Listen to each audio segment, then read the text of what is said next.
All right, I'm coming to you humbly, sad.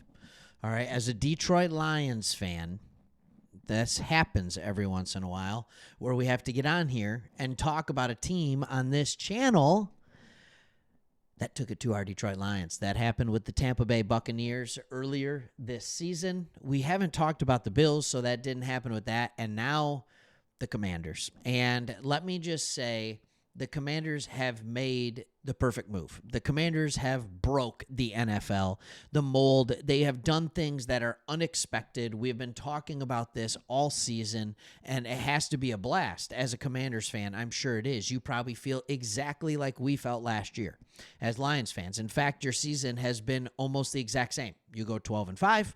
You win in your first round. You win in your second round. The only difference is we had home games. You did it on the road. And now you get to play the big bad Eagles. We played the big bad 49ers.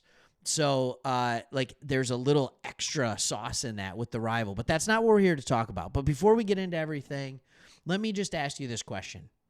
As a Commanders fan, have you ever had more fun watching this team? Have you ever had more fun? In the early 90s, did you have more fun? What about now? Have you been around long enough to know that? I know this is the most fun you've had as a Commanders fan. What is a Redskins fan, though? Have you ever had a team that you've enjoyed watching as much as this one? And I think some of it has to be exciting because it just came out of nowhere. Like you thought, you hoped. But here's what they did, and this is the perfect move that they made. This is how they broke the NFL. It's really, really simple. They got the best quarterback with the second pick. They paired him perfectly with an offensive coordinator, and they had a head coach that is a great leader of men. And they were able to do this all under the watch of Peters, the GM, which is just perfect. So in this video, I kind of want to go into just how this all came about, the unlikely scenario all of this came, because these were chances that were taken.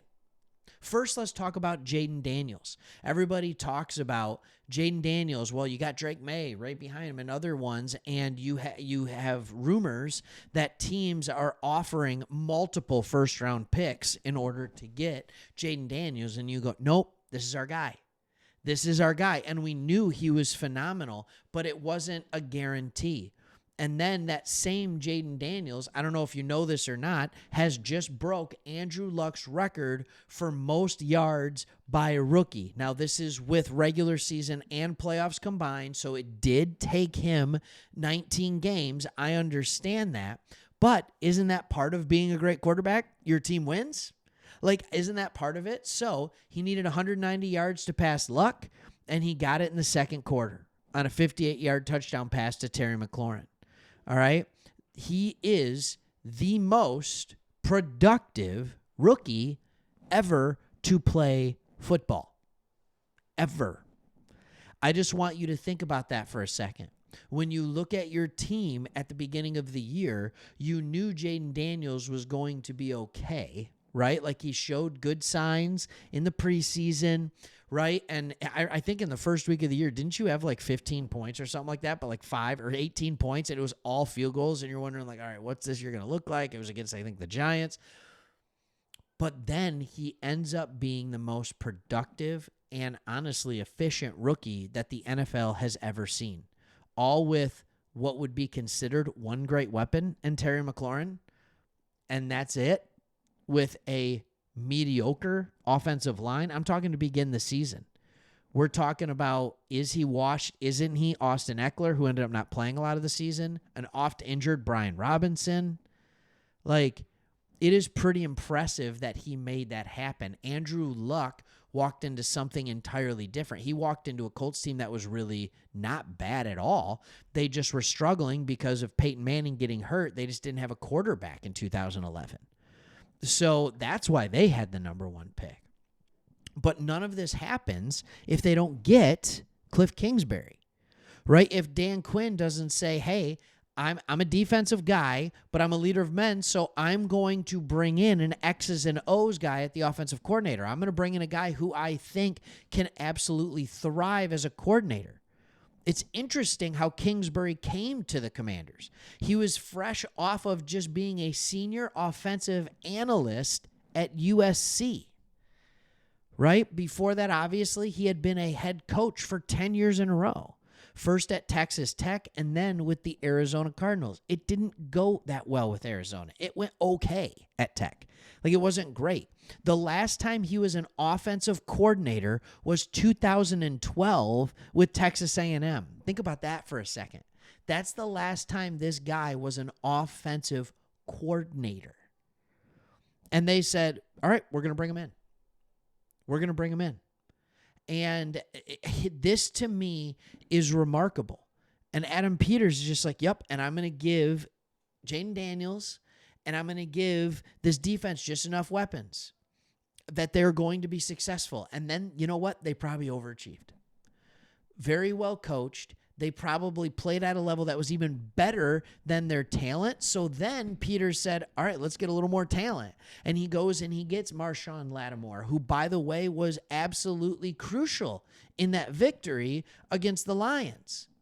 Now, I understand that my boy, all right, Mikey Sainristil, still, remember, I'm a Michigan fan. All right, that was weird feelings. Like, you see this guy who helped you win a national championship at Michigan the year before, but now he's beating the team you love in the NFL. That was weird. Not really conflicting. I didn't like it, right? Because I'm a team before an individual player kind of guy. So as much as I love the captain, Mikey Sainristil, still, but it allowed him to move into his more natural position with Lattimore coming in. And instead of having to take the best receiver on the team, he was able to match up against Jameson Williams. He was able to work and do that, and he now is regarded as one of the best corners in the NFL as well because he is in a more natural spot for his skill set, whether that's playing in the slot, whether it's playing outside on the two, whether that's moving him around the field. He doesn't just have to take the main one because Lattimore's like, I got this, right? I'm gonna lock up against their best receiver. And so when you look at everything the Commanders have done, it's something that we haven't seen before. To see a team that was so, what do I want to say? I mean, honestly, bad, to getting the second pick, to not only making the playoffs, but winning not one, but two playoff games. That's what's crazy to me. And doing so while beating what many people believed was by far the best team in the NFC. Many people all year believed was the best team in the NFL in the Detroit Lions. And not only did you do that, but you took a rookie quarterback and just exposed the defense. Just flat out exposed it. I hated it. I hated watching it. Just 2 weeks earlier, the Detroit Lions were playing the Minnesota Vikings, and Sam Darnold got exposed for not being as good as everybody thought.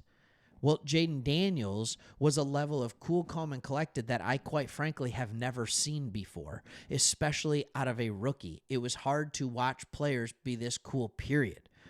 It felt like he didn't miss a throw. He did. He had, I think, 9 incompletions, but it felt like he didn't miss one. And if he did, well, maybe 1 or 2. So good. Ran at the right time without urgency. They were not afraid to use him. Really, really impressive. And now you get matchup number 3 with the Eagles. Now you get matchup number 3 with the Eagles, and I would love to see the Commanders find a way to get this done. I think it would be an absolute blast. We'll keep talking about them on this channel. I hate doing it this week because you just beat my team, and now we're having the exodus of coaches and everything like that. So enjoy the fun while the season continues to last, all right? And hopefully you keep watching some of us here, because it's painful to do at times, but we want to do it. We love the NFL. We love the teams that are ignored. And by the way, the Commanders, people might be like, we're not a team that's ignored by the national media. You are. When I Google Cliff Kingsbury, the top 5 articles that come up are about the Dallas Cowboys. How mad does that make you as a Commanders fan? Like, so like, oh, is he going to Dallas? Is he going to pull Ben Johnson, right? Cliff Kingsbury, I don't think he's going anywhere. I don't think he's going anywhere. And then you have this whole, thing of, oh, Cliff Kingsbury's like, nope, I'm not doing any interviews till after we're done. Meanwhile, the Lions coaches are. And then Cliff Kingsbury outcoaches Aaron Glenn. And tricky. So anyways, we'll be here for more. You don't hear my normal excited upbeat here and I still wore my Lions hat. All right. One pride, but really got to hand it to the boys from Washington. Thanks for watching. See you on the next one.